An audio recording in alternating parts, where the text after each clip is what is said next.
interviewing Claudia Schreier for our Global Conversation series. Welcome, welcome, Claudia. Thank you. I knew I recognized you. Turns out we've met before at the Joffrey Winning Works. So it would be really fun, but you've done so much and you've won so much that we could be here all day. But talk to us a little bit about how your choreographic career started, and then we'll move on to some of the many honors that you've received. Sure. Yeah, thank you so much again for having me. So I grew up in New York. I went to the ballet school of Stanford in Connecticut under the direction of Stephanie Marini, who's a dancer for Boston Ballet previously. And, you know, from a young age, I just always felt compelled to choreograph, even before I really knew what it was. And I had the opportunity to create a small solo for myself for a summer dance camp of all things. And then my other two opportunities initially also came from outside the dance world. My orchestra teacher, Susan Colgan-Borer, who was a second violinist for New York City Ballet, gave me the opportunity to create a Swan Lake duet for myself and my best friend that I performed. Oh, how fantastic. School. How old were you? And then I danced with the jazz band as well, so it started early. So you're also a musician? I grew up playing music. I played piano and violin growing up. Wow, so both sides of the brain completely. And I grew up on Brattle Street in Harvard Square, so just outside of Harvard Square. So you're a Harvard person, yeah? Yeah, I am. Were you studying full time, or how did that work? Because it's a pretty tough schedule. At Harvard? Yeah. You know, I didn't actually go to dance. I thought I was hanging up my shoes when I decided to go to college, and decided to study sociology. So that was my concentration when I was there. But I got very lucky, and they had an incredibly strong dance program. And so I kind of fell into this wealth of talent and this really incredible support system. That's fantastic. So you are currently not in New York, but you have a lot of connections to New York. Tell us a little bit about Alvin Ailey. Tell us a little bit about your own company you created. Yeah, so my background with Ailey is on the marketing side. Actually, I was a really? editorial content for 7 years, and then I ended up setting a work on the BFA program in 2016. And I still have a lot of very lifelong friends and deep connections there. And so that's where I worked full time when I started to choreograph more seriously. And when I presented my first full evening performance at the LA City Group Theater in 2015, I was working full time during the day and then rehearsing at night, and kind of splitting my roles that way. Were you still dancing, still taking class at the time, or not? I wasn't taking ballet class. I was trying Jonathan Lee's hip hop class, because you can take classes through the Ailey extension. Oh, fantastic. Highly recommend. And I was, exercising. I wasn't really doing quite as much ballet because my body was still trying to kind of recover from a lot of things. But I was trying to stay active to be able to keep up with everyone in the studio. Oh, sure. So let's talk a little bit about your creative process. Do you have one book on your bedside table at a time, or do you have 20 the way I do? Are you running through 5 or 6 different works in your head at all times in different stages of development? How does it work for you?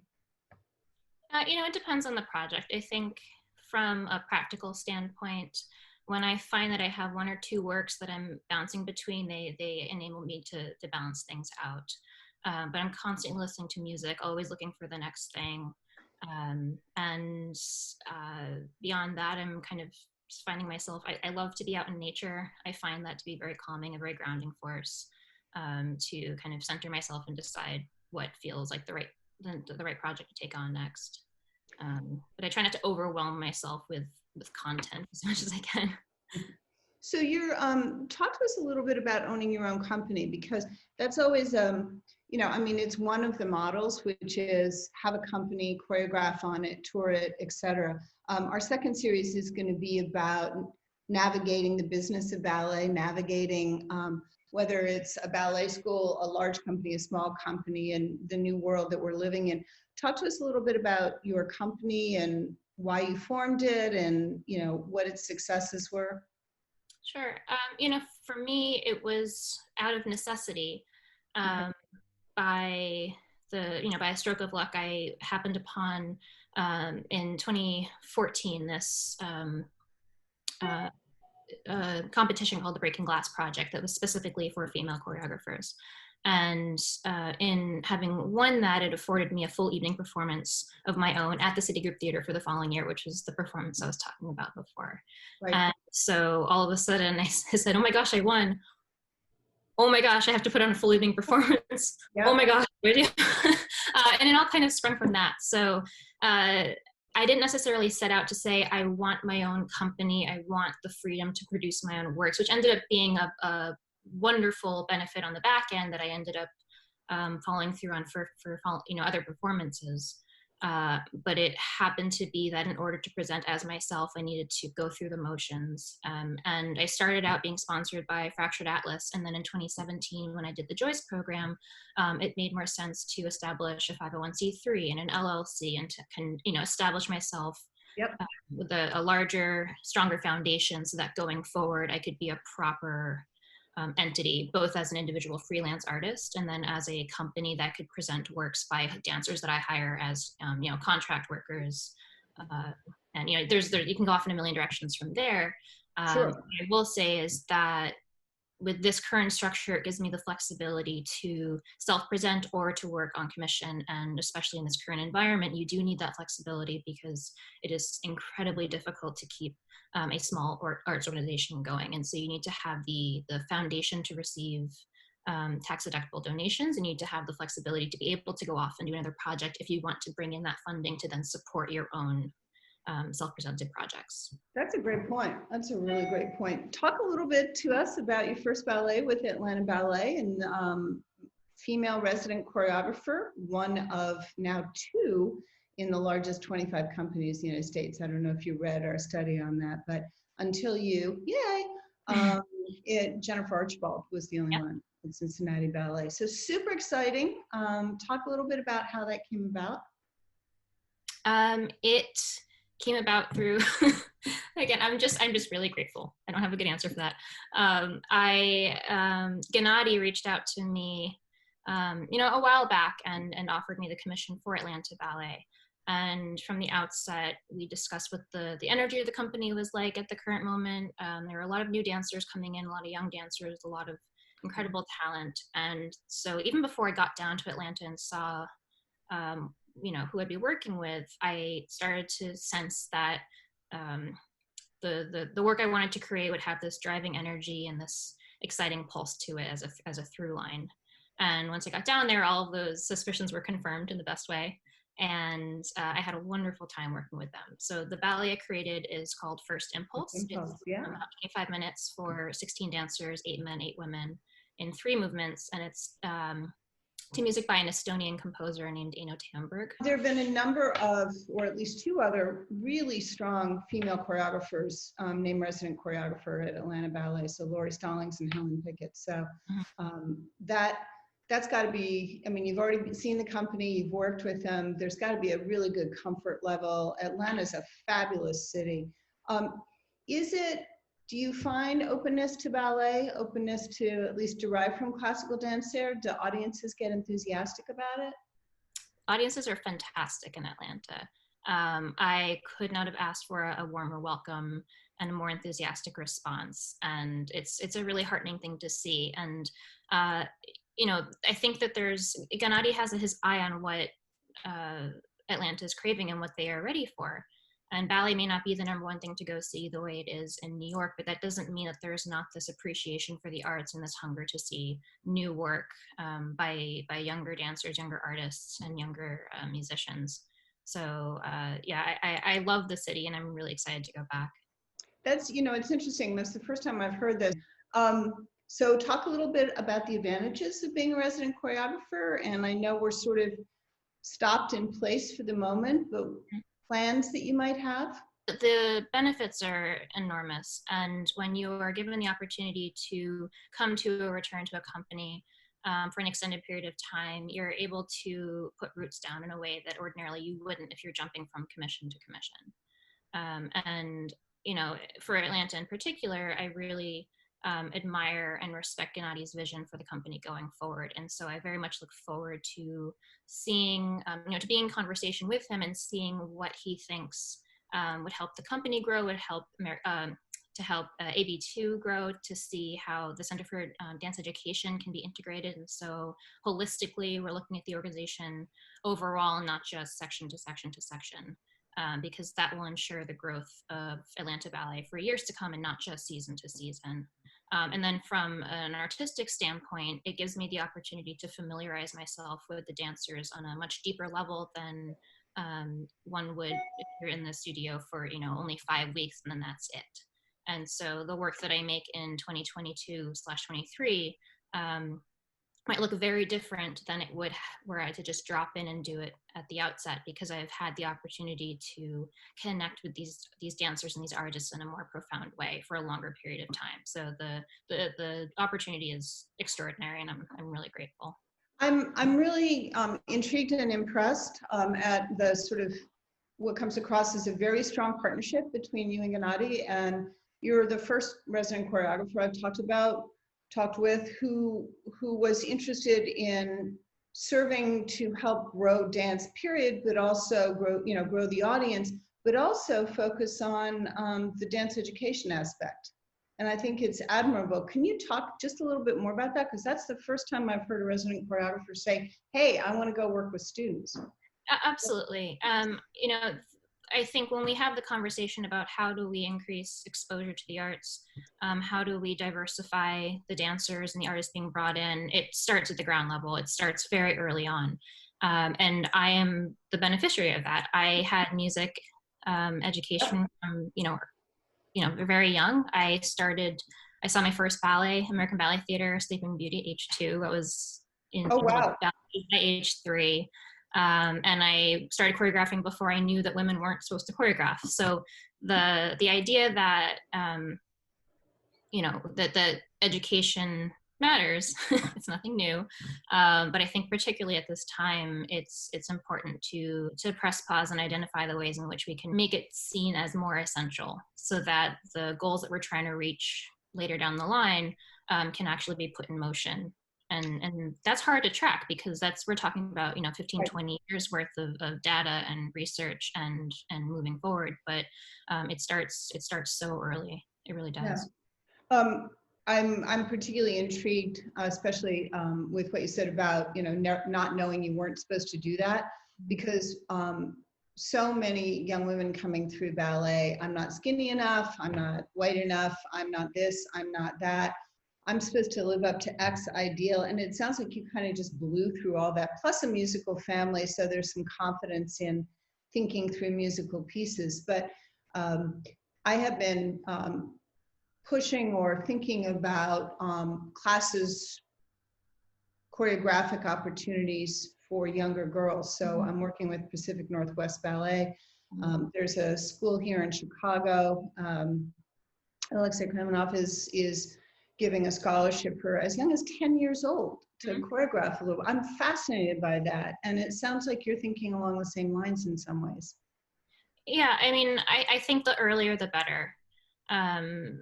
To be able to express oneself in dance doesn't only take the shape of dancing, on your own.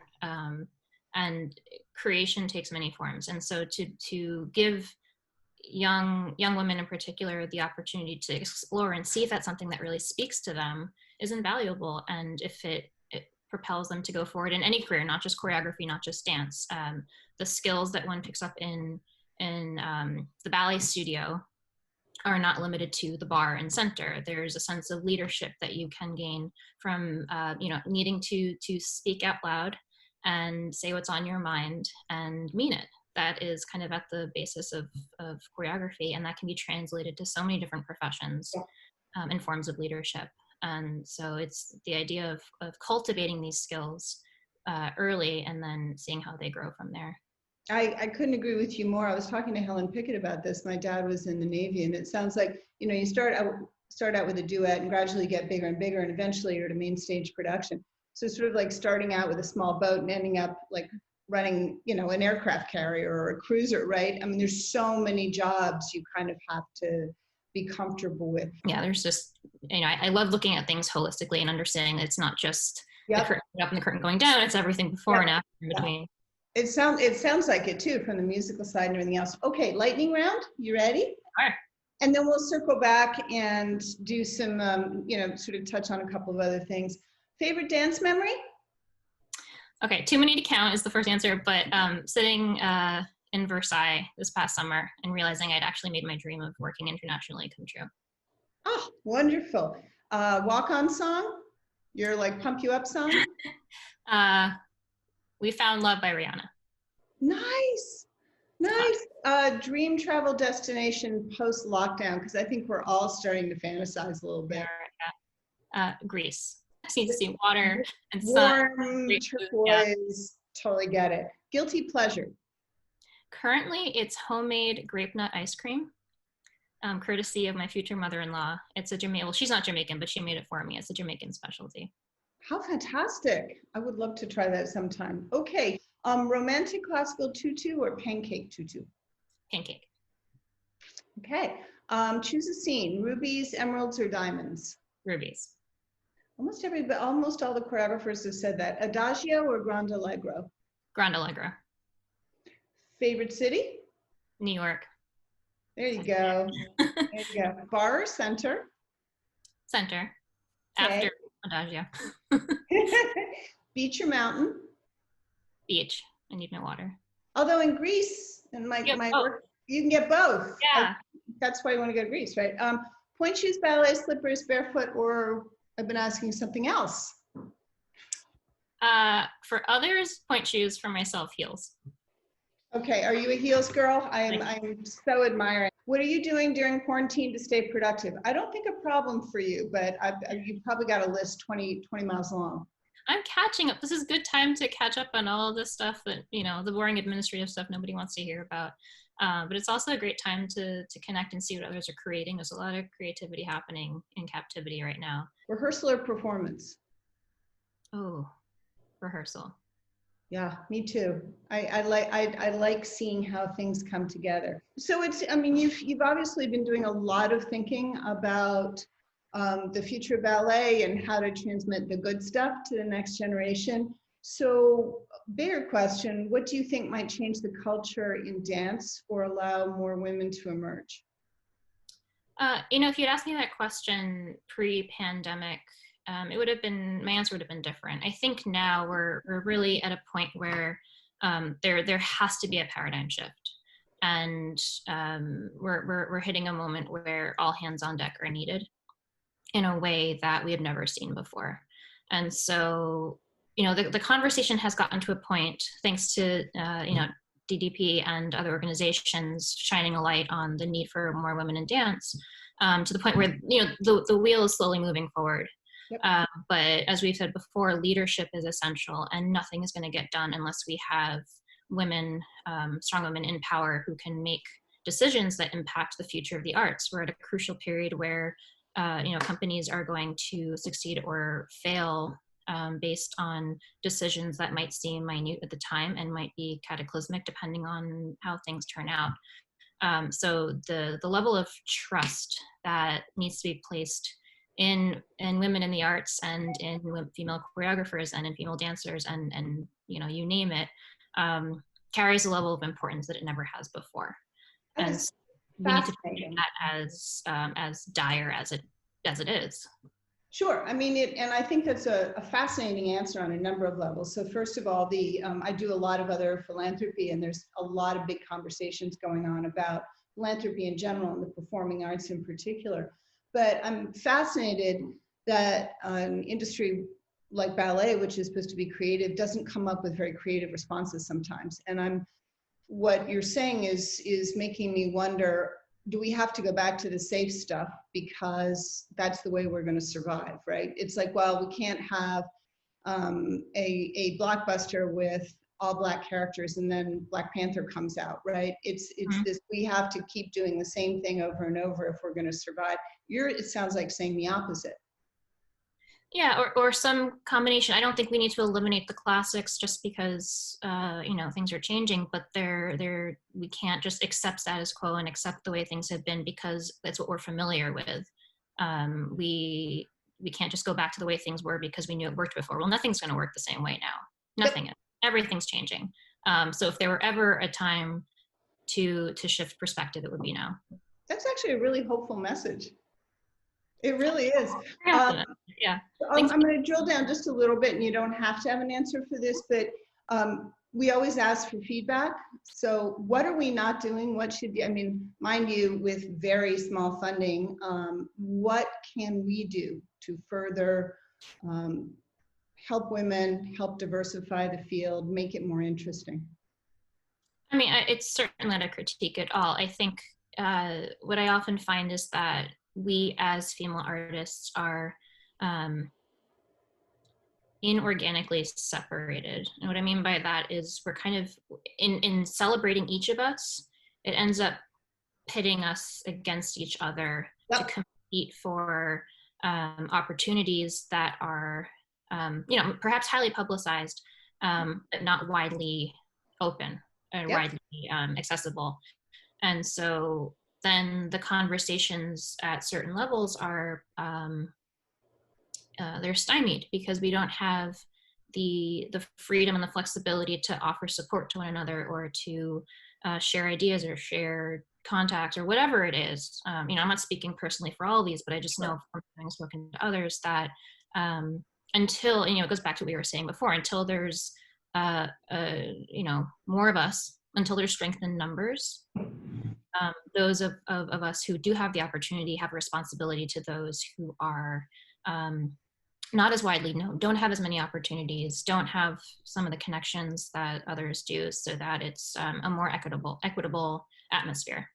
Well, when you figure out the formula for making that happen, let us know. Yeah, I mean, truly, it's creating, it's introducing people and then just explicitly saying this is not a competition to talk. It really doesn't have to be much. It's putting two people together in a room and saying, or in a Zoom room. Not the scarcity model, the abundance model, as you were saying. We are going to run out of time. Thank you. This has been one of the best, most thoughtful interviews I've had in a very long time. It's going to give me a huge amount to think about. What fun, what huge amounts of fun. I'm so excited for Atlanta Ballet. Thank you so much. It's going to be super cool. Anyway, thank you so very, very much. Thank you. And thank you so much for everything that you do.